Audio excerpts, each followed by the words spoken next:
السلام علیکم ناظرین، آپ کو اپنے چینل میں خوش آمدید کہتے ہیں۔ سارہ رضا کے لکھے ہوئے ڈرامے یاحیٰ کی بات کرتے ہیں، جسے شہریار شیخ نے اس کی ڈائریکشن دی ہے، اور یہ ایک جذبات سے بھرپور کہانی ہے جس میں آئندہ آنے والی قسط میں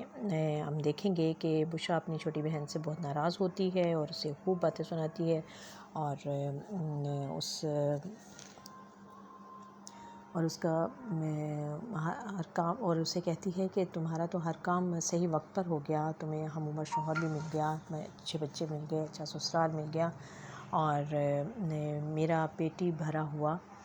جہیز بھی تمہیں مل گیا، جس پہ وہ بہت حیران اور پریشان ہو کے اس کی طرف دیکھتی ہے کہ یہ کیسی باتیں کر رہی ہے۔ اور پھر آفس میں دکھایا جاتا ہے کہ بشریٰ کا ایک کولیگ ہے جو کہ اسے کہے گا کہ آپ ایسے ہی کسی ایرے گیرے سے شادی نہیں کر سکتی، نظریں جھکا کر آنا جانا تو اچھا ہوتا ہے، لیکن کبھی آس پاس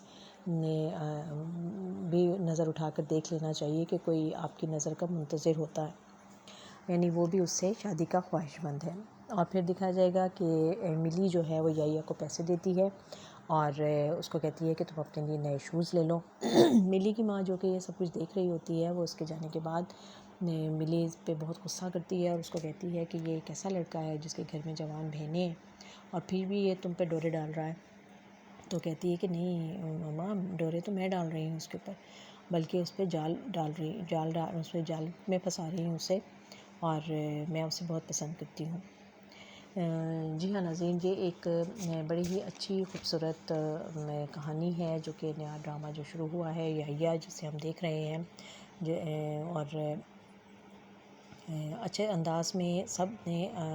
خوبصورت اداکاری کا مظاہرہ کیا ہے اس میں، اور ایک بڑی خوبصورت سی کہانی اس میں لی گئی ہے کہ جو گھر میں جو اکلوتے بیٹے ہوتے ہیں اور جو کہ بہت منتوں مرادوں کے ساتھ جن کو مانگا جاتا ہے،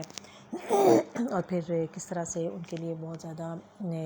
سب جذباتی بھی ہوتے ہیں، اور کچھ بہت ان کو سنبھال کر رکھنا بھی چاہتے ہیں، لیکن کچھ ایسے بھی ہے کہ ان پہ پھر ذمہ داریاں بھی بہت زیادہ ہوتی ہیں کیونکہ وہ گھر میں اکلوتا مرد ہوتا ہے۔ اسی طرح سے یہ اس میں بھی ڈرامے میں دکھایا گیا، اور پھر بڑے اچھے خوبصورت مناظر بھی دکھائے گئے کہ جب اس کی بہن، شادی شدہ بہن جو ہے، وہ اپنی نند کے ساتھ، اپنے شوہر اور اپنی نند کے ساتھ جو کہ باہر سے آئی ہے، اور وہ ویسے رشتے میں اس کی تایا کی بیٹی بھی ہے، وہ اپنے بچوں کے ساتھ ان کے گھر پر آتی ہے، اور جیسے وہ اچھے انداز میں، جیسے کہ مڈل کلاس فیملیز میں دکھایا جاتا ہے کہ بڑے خوش ہو کے سب ملتے ہیں، آپس میں خوش ہوتے ہیں، لیکن خوشی کے ساتھ ساتھ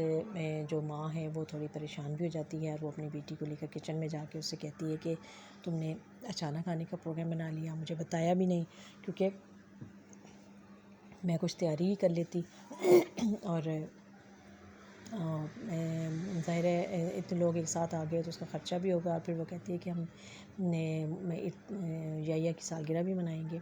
تو اس پہ بھی اور بھی خرچہ آئے گا، پھر اس کا جو بھتیجی کا جو شوہر ہے وہ بھی پہلی دفعہ ہمارے گھر آ رہا ہے تو اس کے لیے بھی ہمیں اہتمام کرنا پڑے گا۔ تو یہ سب بڑی نیچرل چیزیں دکھائی گئی ہیں کہ جو مڈل کلاس فیملی میں یہ سارے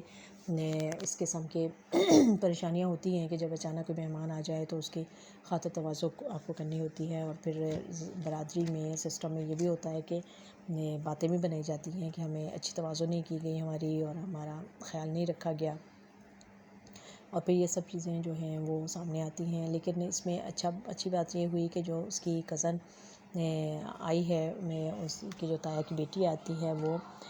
بشریٰ کی پہلے سے دوست بھی ہے اور اس کو بڑے پیار سے ملتی ہے، لیکن بشریٰ اس کو دیکھ کے کچھ چڑ سی جاتی ہے، لیکن وہ بڑے اچھے انداز میں اس کو کور کر لیتی ہے اور کہتی ہے کہ میں نے اپنی پھپھو کی بیٹی کے نند کے دیور سے اس کے رشتے کی بات کر دی ہے، اور وہ لوگ آئیں گے، رشتے کے لیے آئیں گے، آپ لوگ سوچ لیں، اور میں جلد اس کی شادی بھی کروانا چاہتی ہوں تاکہ میں دبئی جانے سے پہلے میں اس کی شادی کروا دوں۔ اس طرح سے یہ ایک خوشی کا موقع بھی ہے کہ بشریٰ جس کی شادی جو ہے وہ بہت عرصے سے التوا کا شکار تھی، اور اب اس کا رشتہ بھی آ گیا ہے اور اس سے بات بھی ہو رہی ہے، لیکن یہ کہ اب ان کے لیے یہ بھی پریشانی ہے کہ اس کے لیے خرچہ بھی کرنا پڑے گا، ہمیں اس کا جہیز بھی بنانا پڑے گا، اس کے سب۔ تو اب دیکھتے ہیں کہ یہ آگے چل کے یہ کہانی جو ہے کس طرح سے، کیا بشریٰ واقعی اس کی شادی ہو پائے گی یا نہیں، اور کیا اس کی شادی وہاں ہوتی ہے جہاں وہ اس کا جو کولیگ ہے کیا وہ اپنی خواہش پوری کرنے میں کامیاب ہوگا، اور کیا وہ بھی رشتہ بھیجے گا اور کامیاب ہو پائے گا یا نہیں۔ اور پھر دوسری طرف ایک ٹریک یہ دکھایا گیا کہ جب ملی جو ہے، جو کہ پڑوسن ہے لیکن وہ بہت حق سمجھتی ہے اپنا، اور وہ برابر کی چھت سے وہ سب ان کے حالات دیکھتی رہتی ہے، اور وہ یحییٰ کی سالگرہ کا سن کے ان کے گھر پر آ جاتی ہے، اور وہ خود سے ہی اپنے آپ کو وہاں پر وہ انوائٹ بھی کر لیتی ہے، اور پھر جب وہ اس کو بلا لیتے ہیں گھر میں، اور وہ سب گھر کو ڈیکوریٹ بھی کرتی ہے اور بڑے اچھے انداز میں پوری سالگرہ کا اہتمام بھی کرتی ہے، اور ماں جو ہے اس کو بھی دیکھ کے تھوڑا بہت اندازہ ہو جاتا ہے کہ ملی جو ہے وہ اور یحییٰ جو ہے وہ ایک دوسرے میں دلچسپی لے رہی ہیں، اور ظاہر یہ چھوٹی چھوٹی باتیں جو ہیں ماں کے لیے تھوڑی پریشانی کا باعث بھی بنتی ہیں، کیونکہ مڈل کلاس لوگ جو ہیں وہ اپنا گھر کا سلسلہ بہت مشکل چلا رہے ہوتے ہیں، اور پھر ایسے میں جب وہ دیکھتے ہیں کہ شادی بیاہ کے جب سلسلے آتے ہیں تو اس میں بھی خرچے میں زیادہ مسائل بنتے ہیں۔ دیکھتے رہیے یہ خوبصورت ڈرامہ یحییٰ۔